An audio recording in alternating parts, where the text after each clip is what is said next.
Welcome to this explainer. Today, we're doing a highly practical, totally stress-free briefing on exactly how you can travel across Europe using your Spanish TI card. So, if you're a foreigner living in Spain, this explainer is literally made for you.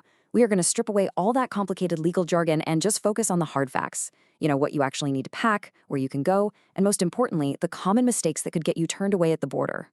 Okay, let's look at our roadmap. We're covering Schengen travel essentials, your mandatory document checklist, the 90/180 day limit, what is actually allowed, and finally, critical border warnings. We are skipping the theory today, guys, and focusing entirely on what keeps you moving freely and legally. All right, Section 1, Schengen Travel Essentials. Let's start with the absolute fundamental rules of your travel freedom as a Spanish resident. So, the golden rule of Schengen travel for Spanish residents comes down to a very simple equation. You need a valid passport plus a valid tie. Now, it is an amazing privilege to cross borders into other Schengen states visa-free, right? But listen, if one side of this equation is missing, there's no way you're getting on that plane. Both of these documents must be perfectly in order before you even think about heading to the airport. Moving on to Section 2, your mandatory document checklist. Let's see how that equation translates into what actually goes into your bag before a trip. Okay, here is your absolute baseline. Necesarios documentos para el viaje, the mandatory travel documents. You must always carry both the physical tie card and your passport. There's a super common misconception out there that just because the tie is an official European residency card, you can just tap it and fly. Actually, scratch that. It is completely false. The tie is just proof of your residency status. It is not a travel document on its own, and it absolutely never replaces your passport. Now here's where it gets a bit tricky. Border guards use some very strict math when looking at your passport. And, well, let's be honest, they aren't exactly known for their leniency. Just having a passport isn't enough. It has to meet two rigid Schengen Borders Code requirements. First, it must have been issued within the last 10 years. And second, it must stay valid for at least 3 full months after the date you plan to leave the Schengen zone. So if your passport expires in 2 months, you might literally be denied boarding right at the gate, even if your tie card is valid for another 3 years. Crazy, right? Okay, Section 3, the 90/180 day limit. Once your documents are in order, you really need to understand the invisible clock that starts ticking the moment you cross the Spanish border. 90/180, this simple fraction is your golden rule. You are allowed up to 90 days of travel within any 180-day period. But keep in mind, this is a rolling window. That means on any given day you're traveling in the Schengen zone outside of Spain, you have to look back at the last 180 days and make sure you haven't exceeded that 90-day travel limit. And here is the crucial distinction that trips up so many residents. The time you spend inside Spain, that does not count towards this 90-day limit at all. In Spain, your stay is completely governed by your specific residency authorization. But the moment you enter other Schengen countries, say a quick weekend in France, followed by a week in Germany, those days add up cumulatively across the whole zone.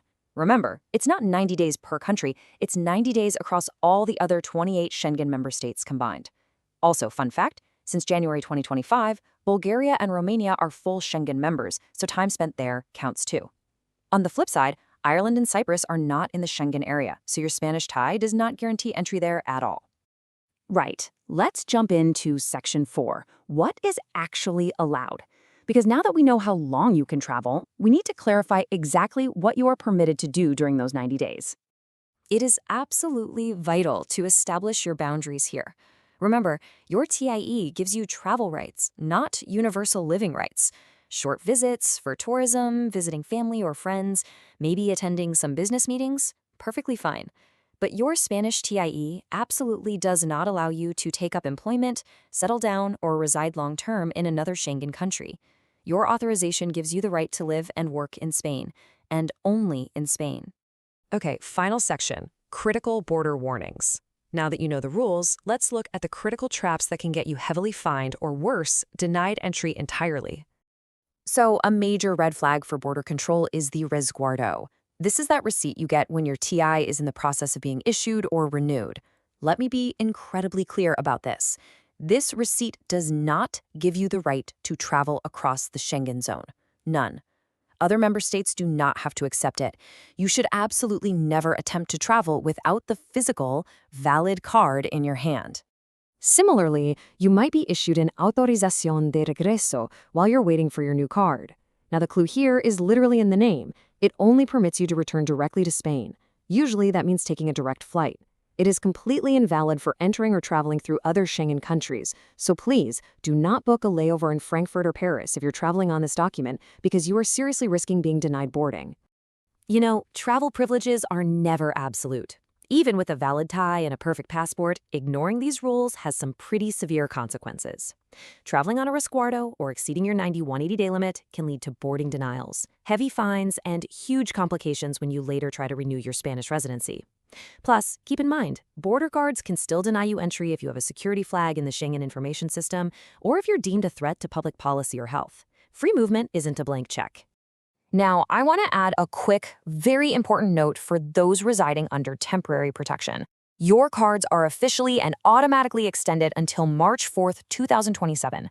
Yep, even if the plastic card shows an earlier expiry date. You'll still need a valid biometric passport to travel, of course, but the critical warning here is the single-state principle.